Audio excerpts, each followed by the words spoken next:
Enquête ce soir sur un phénomène qui prend de plus en plus d'ampleur sur Internet. Des centaines de photos modifiées circulent sur la toile et sont parfois vues par des millions de personnes qui ignorent le détournement. Quelles photos sont concernées? Qui sont ceux qui les diffusent?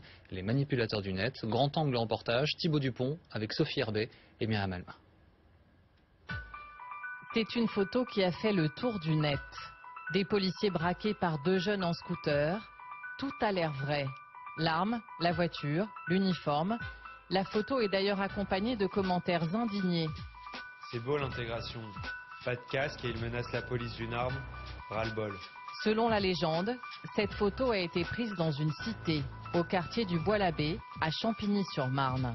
Nous avons voulu vérifier. En arrivant dans le quartier, nous repérons rapidement l'endroit où le cliché a été pris. C'est là, sur ce passage piéton, que se trouvait la voiture de police et le jeune homme sur le scooter. Ces habitants que nous rencontrons étaient même présents ce jour-là. C'est quoi l'histoire de cette photo? Comment elle s'est passée? Comment elle a été prise cette photo? Écoutez, cette photo, c'est lors d'un film qui s'appelle Les Lascars. C'est une fausse voiture de police. Ce n'est pas un vrai policier, c'est une fausse arme. Un faux policier, une fausse arme. Il s'agit précisément du décor d'une série télé tournée l'an dernier dans le quartier, Les Lascars, diffusée sur Canal+. La photo présentée comme vraie a été partagée des milliers de fois sur Facebook, Twitter ou par mail. Des photos détournées ou complètement trafiquées, il y en a des milliers qui circulent sur Internet. Et certaines d'entre elles ont été vues par des millions de personnes. Les détecter est même devenu un métier. Journaliste au Monde, Samuel Laurent passe une bonne partie de ses journées à traquer les faussaires. Ça c'était en août. Donc on a une photo avec des noirs dans une piscine. Il nous dit que c'est une piscine de Créteil. Il nous précise bien ceci n'est pas une manipulation. Sauf qu'en fait, il suffit de chercher un petit peu pour retrouver assez rapidement la photo d'origine qui se trouve être sur un site sénégalais, puisqu'on parle donc ici d'une piscine visiblement au Sénégal. Autre exemple avec cette photo, on y voit des femmes portant le niqab devant un immeuble de la caisse d'allocation familiale. Avec l'image, une légende, l'immigration est une chance pour la France. Le tweet a été partagé par des centaines d'internautes. En réalité, il s'agit d'une photo prise en Angleterre, comme l'indique ce logo du métro londonien. Le panneau caisse d'allocation familiale a été ajouté à l'aide d'un logiciel. Dès qu'il y a des émeutes en banlieue, dès qu'il y a des choses comme ça, on va avoir un mélange de vraies photos, de fausses images, d'images qui ont plusieurs années. Donc c'est essentiellement cette thématique-là qui est l'immigration, qui est un peu leur cœur de métier, entre guillemets. Ces manipulateurs, souvent proches de l'extrême droite ou de mouvements identitaires, appartiennent à ce qu'on appelle la fachosphère. Des profils sans réelles identités, mais certains ne se cachent pas. Cet internaute s'est fait remarquer cet été en postant ce tweet pendant la Coupe du Monde. Il montre un immeuble de Paris recouvert de drapeaux algériens. En réalité, il s'agit d'un immeuble à Alger, un tweet depuis effacé. Cet homme le voici, il a accepté de nous rencontrer. Ancien élu UMP, il a été adjoint au maire d'une commune de la région parisienne pendant 20 ans. Aujourd'hui, il utilise Internet comme principale tribune pour propager ses idées. On fait de la réinformation, c'est-à-dire qu'on informe sur des choses qui se sont passées réellement et que la presse classique n'a pas osé montrer. Nous montrons à Franck Guyot cette photo qu'il a postée. On y voit un bus bondé qui roule les portes ouvertes. Il indique que la scène se passe à Paris. La photo vient en fait du Maroc. Oui, c'était pour provoquer effectivement un peu la ministre sur les transports gratuits à Paris. Mais c'est pas à Paris. Il faut provoquer. Oui, non, c'est pas à Paris. Il a donc détourné volontairement cette photo et celle-là, il a choisi de ne pas la retirer. Oui, je la laisse. Peu importe. Je la laisse, parce que je ne vais pas toutes les retirer. Je veux dire, à un moment donné, il faut assumer ses tweets. Voilà, bon. Mais si ça passe au travers. Si ça passe au travers, on la laisse, oui. Nous lui montrons une autre de ses photos.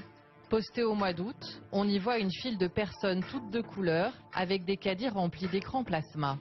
Franck Guyot a voulu illustrer le détournement de l'allocation de rentrée scolaire. Problème, l'image d'origine date en fait de 2009 et représente les soldes dans un supermarché en Martinique. Est-ce que ça, c'est pas du fantasme? Non, c'est pas du fantasme, c'est de l'illustration. De l'illustration.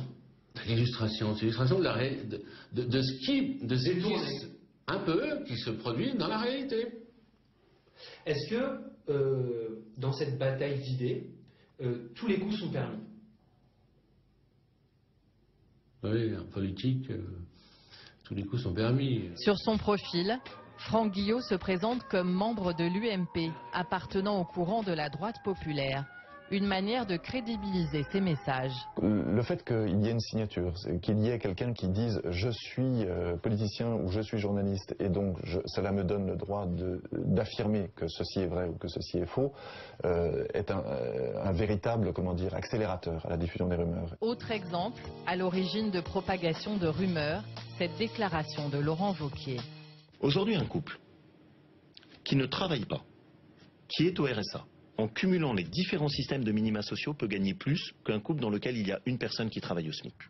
Une affirmation qui a depuis été réfutée par plusieurs spécialistes de l'économie, chiffres à l'appui. Pourtant, beaucoup de personnes y ont cru.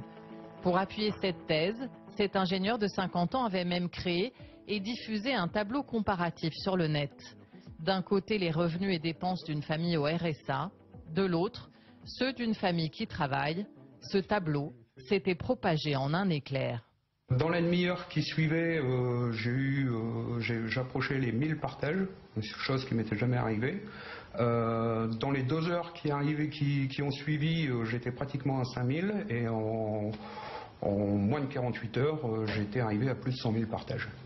En fait, le tableau est truffé d'erreurs.